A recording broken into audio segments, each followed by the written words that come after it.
వారము వల్ల ఆయుష్యము అంటే ఈ మంగళవారము, సోమవారము, ఇవాళ గురువారం, ఈరోజు ఇది చెయ్యొచ్చు, ఈరోజు ఇది చెయ్యకూడదు అనే నియమం పాటించడం వల్ల మానవుడికి అత్యంత ముఖ్యము ఆయుస్సు. అటువంటి ఆయుస్సు కలుగుతుంది. వారాత్ ఆయుష్యవర్ధనం, నక్షత్రము పాటించటం వలన పాపము సంహరింపబడుతుంది.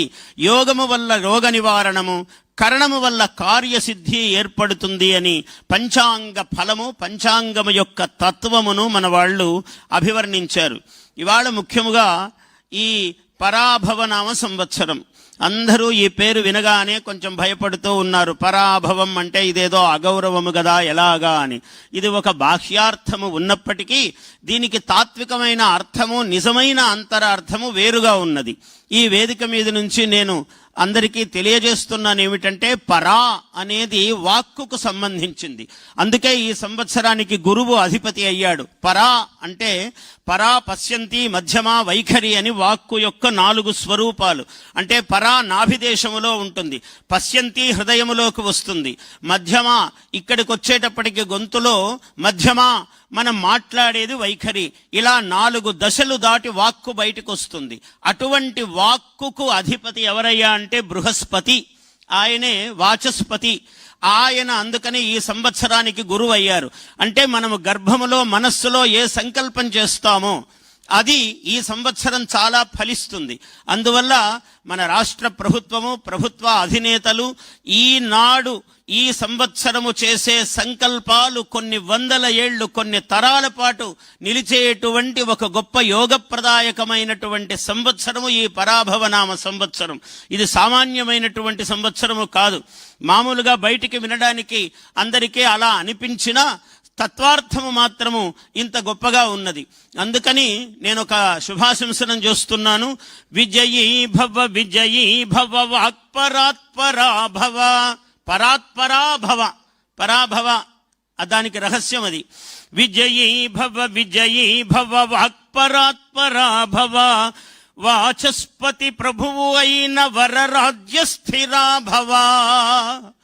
రాజ్యము స్థిరముగా ఉండేటట్లు అద్భుతమైన సంకల్పాలు. విజయీ భవ, విజయీ భవ, విజయ పరంపరా భవ. విజయీ భవ, విజయీ భవ, విభవ శ్రీ ప్రాభవ. ప్రపంచాన తెలుగువాడు, ప్రపంచంలో అందరికన్నా తెలుగువాడికి ఒక ప్రత్యేకత ఉన్నది. మన భారతదేశంలోనూ ప్రపంచంలోనూ వీడెక్కడా మామూలుగా అందరిలాగా సామాన్యంగా ఉండడు. ఒక ప్రత్యేకమైన స్థానం కావాలని ఎప్పుడూ కోరుకుంటాడు. మన ముఖ్యమంత్రి గారి సంకల్పం కూడా తెలుగువాడు ఏ రంగంలో ఉన్నా అగ్రగామిగా, అగ్రభాగాన శిరస్థానీయుడుగా ఉండాలని వారి సంకల్పం. చాలా ఇటువంటి నేత మనకు దొరకటము ఆంధ్ర ప్రజలు, తెలుగు వాళ్ళ అదృష్టం. ఎందుకంటే ఏ రంగంలోనూ తెలుగువాడు పైన ఉండాలి అని కోరిక అందరూ కోరుతారా? అటువంటి వాడు మన ముఖ్యమంత్రి. ప్రపంచాన తెలుగువాడు జయధ్వజం నాటుతాడు, తెలివిని శ్రమతో కలిపిన జైత్ర పరంపరాభవ. తెలివికి, శ్రమకు తెలివి తోడు కావాలి. అంటే కేవలం హార్డ్ వర్కే కాదు, స్మార్ట్ వర్క్ కూడా కావాలని మనం భావించాలి. ముఖ్యమంత్రి గారి సంకల్పం కూడా అదే. ఎందుకంటే శ్రమకు తెలివి తోడు కావాలి. ఎప్పుడు మొరటుగా పని చేసుకుంటూ ఉండిపోకూడదు. తెలుగువాడు అలా ఉండడు. ఈ సంవత్సరం విశేషం ఏమిటంటే, నవనాయకులు.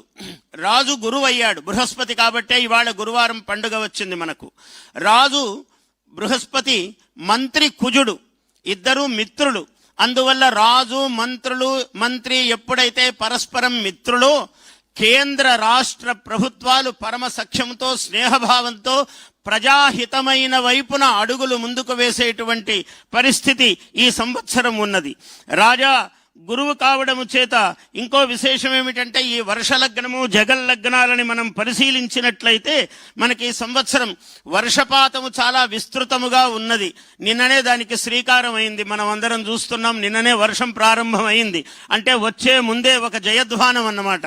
అందువల్ల నిన్ననే వర్షం ప్రారంభమైంది. పాడి పంటలు చాలా చక్కగా ఉంటాయి. రాష్ట్ర ప్రజలందరికీ చాలా అభ్యుదయహేతువుగా ఉంటుంది. ముఖ్యముగా యువతకు చాలా ఆశాజనకమైన పరిస్థితులు, వాతావరణాలు, ప్రభుత్వం యొక్క సహకారము చాలా ఉంటుంది ఈ సంవత్సరము. అలాగే జగల్లగ్నము వృషభము కావటం వల్ల స్త్రీలందరికీ కూడా చాలా అభ్యుదయ హేతువుగా ఉంటుంది ఈ సంవత్సరం.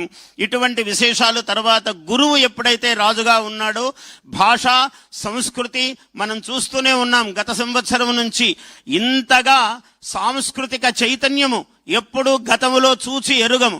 దాదాపు 200 మందికి పైగా సత్కారాలు చేయవలసి వస్తే ఆయనకు ఎంత ఓపిక, 3 గంటల పాటు నిలబడి ప్రతి ఒక్క వ్యక్తికి సత్కారం చేశారు. ఈ సంవత్సరం కూడా అలాగే కొన్ని 100 మందికి విశేషంగా ఎక్కడెక్కడో మారుమూలలో ఉన్నటువంటి మహాత్ములందరినీ కూడా గుర్తించి సత్కారాలు చేస్తున్నారంటే చాలా ఈ సాంస్కృతిక చైతన్యం ఈ సంవత్సరం ప్రత్యేకంగా మనం చెప్పుకోదగి ఉన్నది. అలాగే ఇంకా ఏం విశేషాలు ఉన్నాయంటే, రాజు ఎప్పుడైతే గురువు అయి ఉన్నాడో, రాజు గురువు అంటే అర్థం ఏమిటండి? అసలు మహా విద్వాంసుడైన వాడు గురువు, చాలా తెలివితో పనిచేసేవాడు ముఖ్యమంత్రి అని అర్థం. అంటే రాజు ఆయన ఈ సంవత్సరాధిపతి ఎలా అయ్యారో గురువు మనకు హైటెక్ గురు ముఖ్యమంత్రి. కాబట్టి గురువేమో మనకు రాజు ఈ సంవత్సరానికి, హైటెక్ గురు మనకు ముఖ్యమంత్రి అయ్యారు. ప్రభుత్వము చేసే పనులు ఈ సంవత్సరము ఏమేమి సంకల్పాలు చేస్తారో, ముఖ్యముగా ఈ దేవతల నగరి, అది దేవతా నగరి, అది విశ్వనగరి, ప్రపంచములో గొప్ప నగరముగా ఎన్నిక కావడానికి, ఒక గుర్తింపు పొందడానికి ఈ సంవత్సరము పాలకులు ప్రభుత్వము తీసుకునేటువంటి అనేకమైనటువంటి విశేషాలు. ఆర్థిక బలము కూడా ఈ సంవత్సరం చాలా బాగుంటుంది. బుధుడు మంచి అనుకూలముగా ఉన్నాడు, అర్థమును కలిగించవలసిన వాడు. ఆర్థిక ప్రగతి ఈ సంవత్సరము ఎలాంటి తడుముకోకుండా అటువంటి సహకారాలు ప్రభుత్వానికి లభిస్తాయి. ఇది చాలా గొప్ప విషయం. ఎందుకంటే మహాలక్ష్మీదేవి యొక్క కృప ఉంటేనే ఏ పనులు జరగడానికైనా. ఇంకో ముఖ్యాంశం ఏమిటంటే, గురువు ఎప్పుడైతే రాజై ఉన్నాడో యజ్ఞ యాగాది క్రతువులు మామూలుగా మానవులందరూ చేసుకోవలసిందే. ముఖ్యంగా ప్రభుత్వము కూడా ఆ దిశగా నడవాలి. దానికి చాలా సౌకర్యం ఉన్నది.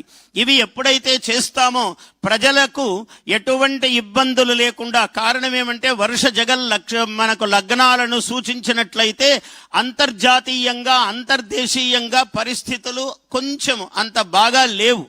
అవన్నీ బాగా లేకపోవటం వలన సరిహద్దు ప్రాంతాలలో కొంచెం సమస్యలు ఉన్న కారణం చేత రాష్ట్రము ఎంత బాగున్నా ఎంతో కొంత ప్రభావాలు మన మీద పడతాయి. కాబట్టి ఆ దోషాలు ఉపశమించడానికి మనము యజ్ఞయాగాది క్రతువులు, ముఖ్యంగా దేవాదాయ శాఖ చేయవలసినటువంటి పనులు చాలా విశేషంగా ఉన్నాయి. నేను ఆ సూచన చేస్తున్నాను. అటువంటివన్నీ నిర్వహించవలసిన బాధ్యత మన మీద ఉన్నది. మీ టెంపుల్ టూరిజం అన్న మార్గానికి కూడా ఇది చాలా ఉపయోగపడుతుంది వాళ్ళ ఈ సంవత్సరం. ఎందుకంటే దేవుడు మనం ఎంత గొప్పవాళ్లము ప్రతిభావంతులము అయినా దైవానుగ్రహము మనకు కలిసినప్పుడే. అందుకనే ఆర్టిఫిషియల్ ఇంటెలిజెన్స్, ఆర్టిఫిషియల్ కాదు ఆర్టిస్టిక్ ఇంటెలిజెన్స్ అంటే సౌందర్యాత్మకమైనటువంటి తెలివి. ఆర్టిస్టిక్ ఇంటెలిజెన్సే కాకుండా ఆధ్యాత్మిక ఇంటెలిజెన్స్ కూడా తోడైంది ఈ సంవత్సరం. ముఖ్యమంత్రి గారి ఆలోచన సరళిలో కూడా దైవ భావన సంపూర్ణముగా ఆవిష్కరింపబడుతూ ఉన్నది. అందువల్ల ఈ ఆధ్యాత్మిక ఇంటెలిజెన్స్ ఇవాళ అందరికీ అవసరమైనది.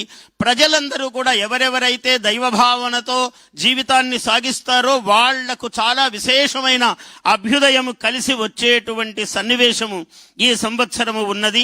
ముఖ్యంగా మనకు అమరావతి అన్నది అత్యంత రాజధానులకు ఒక విశ్వనగరము, ప్రపంచములోనే జేగీయమానమైనటువంటి నగరము కాబోతున్నది అమరావతి. అటువంటి సందర్భంలో అక్కడ లోకేశ్వరేశ్వరుడైనటువంటి అమరేశ్వరుడు అంటే సాక్షాత్తు దేవేంద్రుడు ఆయన పాదపద్మాల దగ్గర కూర్చుని పూజించాడు.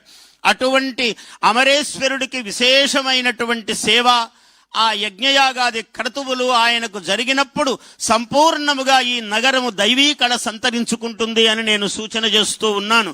ఇదంతా ఇందులో ఉన్న విషయాన్ని నేను సంక్షిప్తంగా చెప్తూ ఉన్నాను.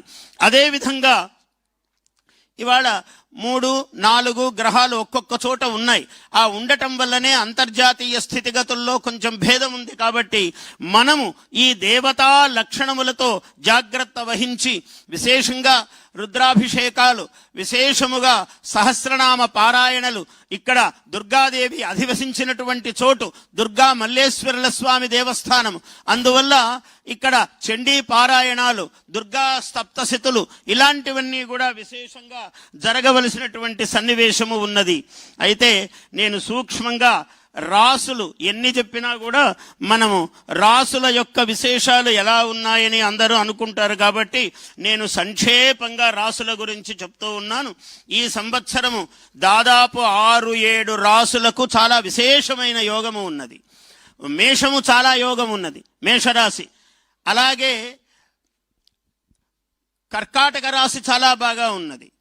అలాగే తులారాశి చాలా అద్భుతంగా ఉన్నది. ఆ విధంగానే మకర, కుంభాలు, మీనము కూడా చాలా విశేషంగా ఉన్నాయి. ఈ రాసులకు అంటే చాలా బాగున్నాయి కాబట్టి మనం ఎక్కువ పని చేయాలి. బాగున్నాయంటే పని చేయకపోవడానికి లేదు. చాలా ఎక్కువ శ్రమ, ఎక్కువ దైవభక్తి, ఎక్కువ జాగ్రత్తలు. మామూలుగా అన్ని రాసులకు అసలు గురువు ఎప్పుడైతే ఇక్కడ ఉన్నాడో మంత్రి కుజుడయ్యాడు కాబట్టి అక్కడక్కడ మాట తూలుతూ ఉంటారు. ఏ మానవుడు మాట తూలరాదు. మాట ఎంత జాగ్రత్తగా ఉంటే మనం కొంతమంది పెద్ద నాయకులను చూస్తాం. మనకే ఉదాహరణ, ఎప్పుడూ మాట జారడు. ఆ మాట జారకపోవడములోనే మన మహత్వం అంతా ఉంటుంది. ఎంత బయటికి మాట్లాడితే బహుభాషిణ శ్రద్ధధాతి లోకః అన్నాడు. ఎక్కువగా మాట్లాడేవాడి మీద లోకానికి శ్రద్ధ ఉండదు అన్నారు. అందువల్ల మాలాంటి వాళ్ళమంటే మాట్లాడాలి, తప్పదు. మాకు కూడా చాలా నియమాలతోనే మాట్లాడుతాం, ఎప్పుడు పరిధులు దాటకుండా మాట్లాడతాం. అలాగే సహజంగా ఏ వృత్తిలో ఉన్నవారైనా మాట ఎక్కువ తూలకుండా జాగ్రత్తగా పొల్లు మాట రాకుండా చూసుకోవటం అన్నది ఒక ప్రధానమైనటువంటి సందేశము ఈ సంవత్సరము గురువు కుజుడు మనకిస్తున్నాడు. మొత్తము నవనాయకులలో 7 మంది నాయకులు శుభావహంగా ఉన్నారు మనకు. 21 మంది ఉపనాయకులలో 16 మంది నాయకులు మనకు అక్కడ చాలా శుభాస్పదంగా ఉన్నారు. అందువల్ల ఈ సంవత్సరం ఎక్కువ శుభాలకే అవకాశం ఉన్నది. మన రాష్ట్ర ప్రగతి చాలా విశేషంగా ఉంటుంది. ప్రజలందరూ ఆనందించేటువంటి సన్నివేశమే ఉన్నది. ఇటువంటి వైభవాలన్నీ కలిగినటువంటి సంవత్సరము. ఈ ఆదాయ వ్యయాలు ఇవన్నీ కూడా సహజముగా మనం సమీక్షించుకోవలసిందే. శాస్త్రమునెప్పుడూ ఉల్లంఘనం చేయరాదు, తేలికగా మాట్లాడరాదు. పంచాంగం ఏముందిలేండి, అదేముందిలేండి అని మనం అనుకోరాదు. ఎందుకంటే సర్వము మన సర్వశక్తులు కాలాధీనములై ఉన్నాయి. కాలము ఏష కాలహ నిరాకృతి అన్నాడు. కాలము అన్నియుంచేయును అన్నాడు. కాలము చెయ్యనిది లేదు ఈ ప్రపంచములో. ఏదైనా చాలా గొప్పగా ఉన్నదంటే వాడి టైం అండి అలా ఉందండి అంటారు. ఏదైనా బాగాలేదంటే టైం అండి అని చెయ్యి కిందకి అంటాం. ఏదైనా టైము అంటే కాలము, కాలమే అన్నింటికీ గొప్పది. అటువంటి కాలము సర్వోన్నతముగా, సర్వోత్తమముగా మనకు అద్భుతమైనటువంటి అనుగ్రహాన్ని ప్రసాదించాలి అని కోరుతూ, అటువంటి కాలము మనకు సర్వానుగ్రహప్రాయముగా ఉండాలని ఆ కాలస్వరూపుడైనటువంటి పరమేశ్వరుణ్ణి ప్రార్థిస్తూ,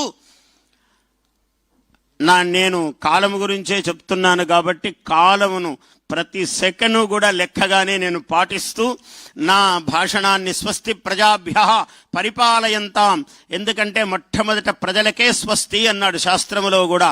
పరిపాలయంతాం వెంటనే ఎక్కడికి వెళ్ళాడంటే రాజులు ధర్మముగా పరిపాలించాలి, ప్రభువులు. స్వస్తి ప్రజాభ్యః పరిపాలయంతాం న్యాయేన మార్గేణ మహీం మహీషాః. ప్రభుత్వం ఎప్పుడైతే ధర్మప్రదముగా ప్రవర్తిస్తుందో ప్రజలందరికీ క్షేమం కలుగుతుంది అన్నారు. అలా చాలా నిత్యోత్సాహముతో వయస్సును లెక్కం చేయకుండా ఒకే మాట చెప్తాను. ఆయన కాల కిరీటధారి మన ముఖ్యమంత్రి చంద్రబాబు నాయుడు గారు. కాలమును కిరీటముగా మలుచుకున్న మహాప్రతిభాశాలి. అందరికీ అలా చేత కాదు, చాలా కష్టము. మనము ఆదర్శముగా తీసుకోవాలి. ఏమిటంటే కాలములో అనేక ఒడిదుడుకులుంటాయి. ఎటువంటి పరిస్థితినైనా ఎన్నుకొని నిలబడి దాన్ని కిరీటముగా మలుచుకోగలవాడే మహనీయుడవుతారు. అటువంటి ముఖ్యమంత్రి గారికి, వారి కుటుంబమునకు, వారి యొక్క మంత్రివర్గ సహచరులకు శతమానం భవతి శతాయుః పురుషः శతేంద్రియ ఆయుష్యేవేంద్రియే ప్రతిష్టతి. బ్రహ్మశ్రీ మాడుగుల నాగఫణి శర్మ గారికి ముఖ్యమంత్రి వర్యులు సత్కారం గావిస్తారు.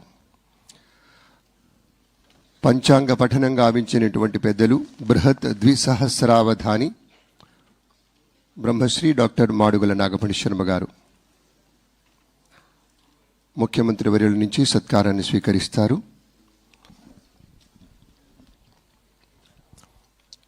ముఖ్యమంత్రి గారే సంయుక్త ఆంధ్రప్రదేశ్లో వారికి అవధాన సరస్వతీ పీఠానికి అక్కడ శిల్పారామంకి ఎదురుగా ఉన్న స్థలాన్ని కేటాయించారు అవధాన పీఠం.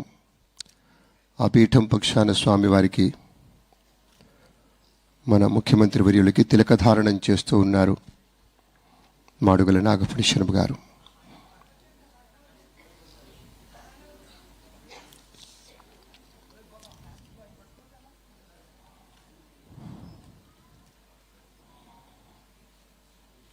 ఆంధ్రప్రదేశ్ రాష్ట్రం మొత్తం సమృద్ధిగా అభివృద్ధి పథాన వెళ్ళాలని వారి యొక్క శుభకామన చేశారు. వారిని ముఖ్యమంత్రి వర్యులు శాలువతో సత్కరిస్తూ ఉన్నారు, పూమాలతో సత్కరిస్తూ ఉన్నారు. నూతన వస్త్రాల బహూకరణం జరుగుతోంది. అవధాన సరస్వతి బ్రహ్మశ్రీ డాక్టర్ మాడుగుల నాగఫణి శర్మ గారికి. ఇప్పుడు ప్రత్యేకంగా ఇది ఉగాది నూతన వత్సరం. మనకి తిరుమల తిరుపతి దేవస్థానం వారి పంచాంగం ఆవిష్కరణం, దాని తర్వాత వ్యవసాయ పంచాంగం ఆవిష్కరణం, ఆ పిమ్మట ఉద్యాన శాఖ వారి నుంచి ప్రత్యేక